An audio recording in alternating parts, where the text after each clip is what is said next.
Hello and welcome to News Daily. I'm Sarah Allen, and on today's show we'll get an update on murmurs surrounding the future of Travis Cloke and several other Pies. We'll take a look at the two trades that took place around the league on day 4, and we'll give you a sneak peek at Collingwood Media's latest documentary, Inside the Fight. Well, plenty has been said about potential new homes for the likes of Travis Cloke, Nathan Brown and Jared Witts. So we thought we'd catch up with Herald Sun journalist and keen trade follower Jay Clark. Jay, to kick things off, what's been the hold-up with the Travis Cloke trade?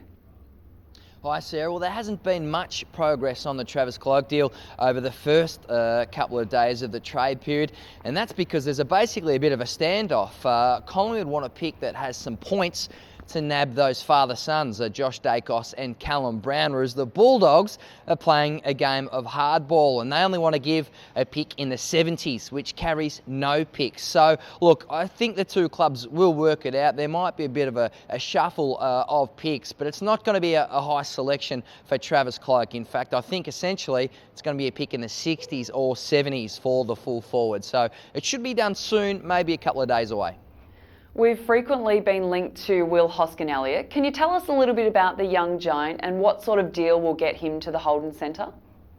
Look, I really like this play from Collingwood. HoskinElliott is a pick 4 from a few years ago. Had some injury issues, but I think you go back 2 years ago. He kicked 5 goals, had 15 possessions against the Western Bulldogs, I think round 23, 2014, and the Pies may be able to get him for a second or third round pick.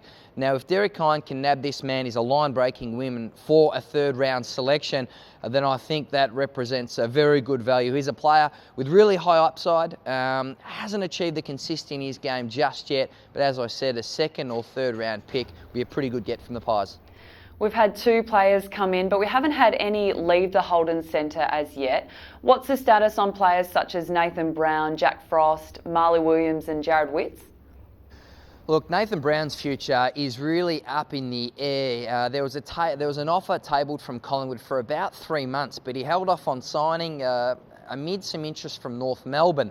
But after they really declined in the second half of the season, the Roos' interest really softened. So it's left Nathan Brown in limbo, and I'm not sure there is still an offer on the table from Collingwood or the money that he'd once wanted, as Collingwood's got Main and Wells now. So that money might have been spent elsewhere. I think Brownie will be playing in the AFL next season, but as for which club, it is really unclear. I think in hindsight, he would have handled this a little bit differently. Jared Witts, expect him to go to Gold Coast, They need some ruck support up there, so maybe a deal for a second round pick. Again, that'll be handy draft points for the two father-sons for the Pies. Marley Williams, I don't think there's a deal on the table from him from Collingwood, and not a lot of rival interest either. So he's another one whose future is up in the air. And Jack Frost, a 3-year deal from Brisbane on the table for him.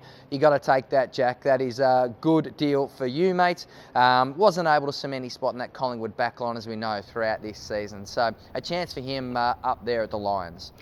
Well, it looks like there's still plenty to play out there, Jay, particularly in the Brown scenario. Thanks so much for your time. Jay Clark there from the Herald Sun. Well, as we mentioned off the top, 2 trades took place earlier today. The first saw Hawthorn speedster Bradley Hill join his brother Stephen at the Fremantle Dockers in exchange for the compensation pick received following Chris Mayne's departure. Not long after, the Brisbane Lions and GWS engaged in a switch of draft picks. It essentially sees the Giants move up the draft order to number 2, while the Lions get another pick inside the first round to go with their existing pick number 3. Away from the NAB AFL Trade Period, and tonight Collingwood Media will release another documentary, this time a must-watch behind-the-scenes story of the club's recent VFL Finals campaign. Inside the Fight tracks the final days of Brent McCaffrey's career at the Pies. It's an emotional one. Let's have a look at what you'll see. The rooms after the game coming off, it's especially after a loss, and you know that's the last time you're going to play, and most likely ever that group of players is ever going to play together.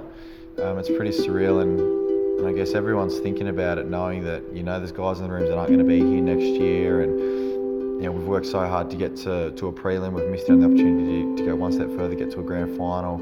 There's just dead silence for probably 5-6 minutes, and you look around, there's guys that are crying, and it's sad, and it's just the reality, and it all just hits you at that one moment. Amazing access from Brent McCaffer there. Inside the Fight goes online at collingwoodfc.com.au later tonight. Well, that's all on today's edition of News Daily. Join us again tomorrow as we take a closer look at all the storylines in week 1 of the NAB AFL Trade Period. Until then, go Pies.